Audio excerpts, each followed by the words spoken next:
Good morning, everybody. This is Diggs. It's another beautiful day out here in the Pacific Northwest, and today we're going to talk about Astrius. Specifically, we're going to talk about how he's completely one of the most powerful units that are still releasing in Global, how he's absolutely going to have an impact on the game, and how all the naysayers out there are going to be painfully regretful when they don't have Astrius and they're getting their butts kicked. Let's go ahead and talk about why, and let's dig in. So Astrius is a monster, everybody. I think on the global side, we are underestimating how much of a monster Astrius is going to be, and that's okay. I'm excited. Please underestimate him. Don't pull for him, because I want to be able to dominate with him a little bit. So why is he so good? Well, Astrius is the 100 cost water warrior, the crystal. He's Will Weaver, sniper. He's got access to Strider sub. His TMR is okay, probably not going to use it. Your focus with him, a big key point of his kind of build is you need to use his latent abilities. So the actual two abilities that he has, which gives him guts and resistances you actually want him to use. So he's one of these very rare units that actually does not use TMR abilities. That's why you see a lot of people talking about like kitting out Sir O's katana for him. You see a lot of talk about that. And that's why is he's a unit who has such good actual abilities in his kit. You want him to use those defensive abilities. And defense is really, he's a powerful brawler character, but he has a lot of defensive utility, particularly against slash attacks. And, a lot of the dialogue has been with, Cloud, Esther, Ibara. Can you still make Astrius relevant? Absolutely. The amount of slash resistance he can get is absolutely disgusting. In his first mastery ability, he gets an additional HP 10%, AoE resistance 10. Taking a look at his stats, you're thinking right away looking at this, he has 10%, slash, pierce, missile, magic resistance. He's weak to striking. Nothing's really super standing out. He has 8 spirit resistance, and you're still wondering, how is he going to survive against lightning? Well, pulling up his skills here, you can see that he actually has a passive which gives him slash resistance 12%, right? So assuming that you have this passive set, it also gives him more HP. Assuming that you are also running a trust rune with slash resistance 10%, right? And his base slash 10% resistance, all of a sudden you are at, do math here. All of a sudden you're going to be at 32% slash resistance. Okay. He also has a secondary passive from Strider, which gives accuracy and defense penetration. So if you're struggling against evasion compositions in any form, this is going to be really helpful. And then come his buff abilities, which the square wall buff ability gives slash resistance 25%. So literally just by having trust rune set, just by having, the right passive set, and just by having this ability pop off, all of a sudden he's going to be upwards of 50% slash resistance, right? He's going to be able to absorb 30% of the damage done, right? He's going to increase the max HP by 20% for him and allies. And the slash resistance 25% is for allies as well. And all of a sudden, when you pair this with Celeste, right? All of a sudden, this is going to look pretty good, right? Even if you are going up against potentially Ibara, unless they have their Ibara tuned to not use the runic absorbing ability, you're still going to have the capability to potentially survive a hit from her just on max HP alone, right? And he naturally has 10% magic resistance. So there's a lot of naysayers out there right now that are very much like, lightning's gonna dominate water, Astrius is never gonna be relevant. And just in the first 5 minutes of this video, I wanted to completely tear that argument apart, because Astrius is a monster of a unit. And this isn't even talking if we get slash resistance on him with VCs, right? I'm not even calculating slash resistance with main and secondary VCs. We're not even calculating, potentially AoE resistance that he might get on, right? What if he has lightning resistance built in his kit with the lightning resistance VC? I'm not saying that Astrius is going to literally obliterate lightning, right? That's not what I'm saying.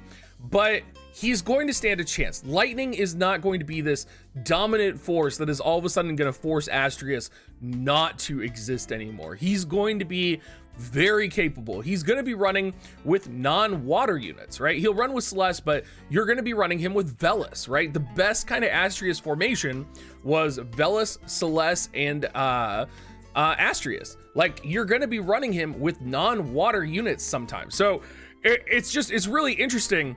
You know, people who are like, oh, water's not going to be great, he's not going to be powerful. He is going to rock this game. Like, it doesn't matter, you know, that we had Esther come out. He is that powerful unit. He's such a powerful unit that they released Ibara and Esther, and it still might not be enough to counter him. I want that to like sit in with y'all's heads right now. Like, that's how powerful he is. Now, he also comes out with some VCs, and he's going to come out with the Faint Light VC, which is going to give water resistance party-wide. He'll get additional accuracy. This thing's going to give 25 accuracy party-wide for water units. Again, guys, this is, I mean, he's going to be strong against evasion. He's going to be strong against pretty much everything in the current game. He's going to get acquired AP up. We also have Odin coming out. I think a lot of people are like legit just forgetting that Odin came out. Right? Like, Velis naturally is going to fall into a water formation with the help of Odin here, right?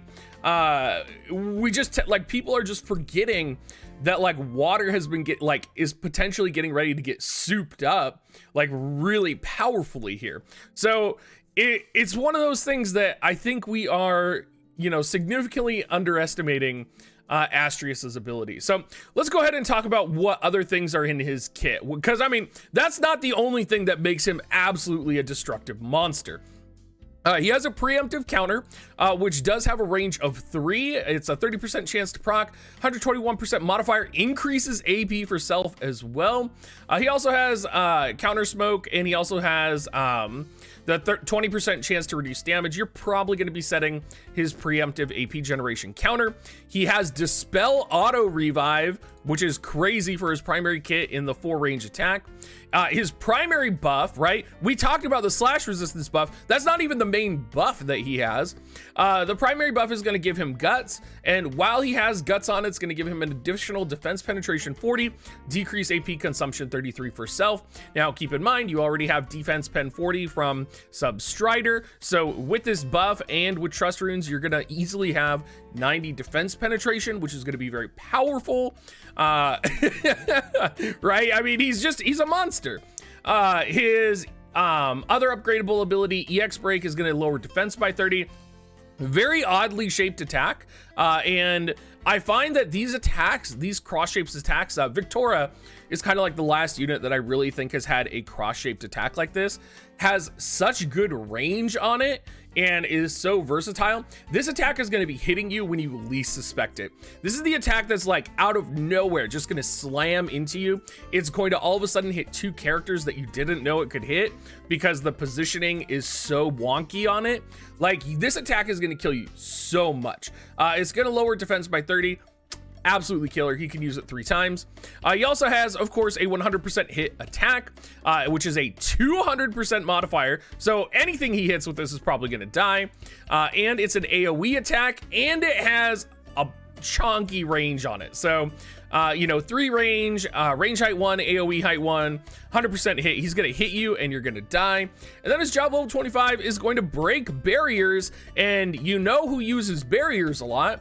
That's going to be Esther. That's going to be Ibara, right? Those units all use barriers. So keep that in mind as you are considering thinking about, you know, pulling for Astrius. He has access in his subkit to a decreased AP attack, which is super high range. Maybe some PvE use for this. I don't think you'll be seeing this used very much. He also has 25% chance to inflict slow, which will be very monstrous. It is a very, like, oddly, a lot of his attacks are oddly shaped, which will kind of give you an advantage, I think. I don't think you're going to be setting this. I think you're most likely going to be probably going Substrider, I would imagine. But you could go Sub-Sniper if you really wanted to. Sub-Sniper would be interesting, especially considering that we have Lara Croft in the game that they didn't have on JP. So you could actually build like a sniper build with Lara Croft, Winter Victoria, especially since Winter Victoria's second mastery is coming out, like, not this week, but probably next week, right? So it'll be curious to see, you know, if we get like Tomb Raider, Lara Croft, Winter Victoria, you know, Astrius or whatever as a missile composition. I think that'll actually be a composition depending on the map that you see. Other than that, though, he does have access to Substrider, which gives him more accuracy and gives him more slash resistance penetration, which is pretty monstrous. I think you'll turn off everything else except for this. I think that would just make sense. And then, of course, his limit break is going to decrease slash resistance 38% on the target. And then it's going to activate Pursuit whenever he does any other skills. So it's going to hit the opponent and then lower slash resistance. And then for all of your other skills, Pursuit is going to be activated, which is very similar to Noctis's ability, except it's going to be physical based. So it's going to be based off of his attack. And whenever you use a skill on an opponent, another kind of Pursuit attack will follow up on that. What's important here and kind of the greater conversation to have, and this will bring us into a conversation about his weapon. A lot of people, you know, I talked briefly earlier in the video about how a lot of people use Sir O's katana on him. You don't have to use Sir O's katana on him, but the best argument that I've seen for using Sir O's katana on him is that the Man-Eater is going to augment the Pursuit damage, and it's one of the few things that will actually augment Pursuit's damage, right? Because the only way to augment Pursuit's damage would be Man-Eater or Attack Up. Like, that's the only way you could really, unless you have like Killer, right? Unless you have some type of a killer advantage or an elemental killer buff on him, that's the only way to increase Pursuit damage. So the best argument that I've seen for Sir O's katana has been to actually augment the Pursuit damage. I think, honestly, though, you'll be able to interchange O's katana and his katana pretty easily.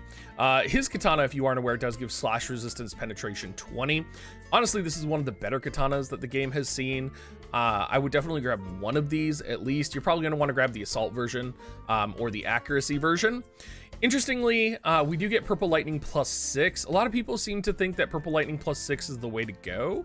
I don't think it is. All it does is add critical damage 15, and it does add some base stats, but I don't think it's going to make, like, I don't think the critical damage up, I mean, I guess the critical damage up would be really good if you can guarantee a critical hit, but he's not designed as a critical hit rate unit. So that kind of, like, that draws me back a little bit. You could build the crit version of the katana for +26 crit, which arguably would make sense, but I still think Astrius is not kind of geared towards this critical hit rate oriented build. And I think this is one of those situations where, yes, like Osafune +6 is out, you have some other +6 katanas, you're probably going to be best just sticking with his katana for now, and kind of going from there. Anyway, everybody, let me know what you think down below in the comments. I hope you guys are as hyped for Astrius as I am, and I hope you guys all have a great rest of your day, and I will talk to you next time. Remember, if you want to support me, use dig.gs/coins or dig.gs/offer, and I will see you guys next time.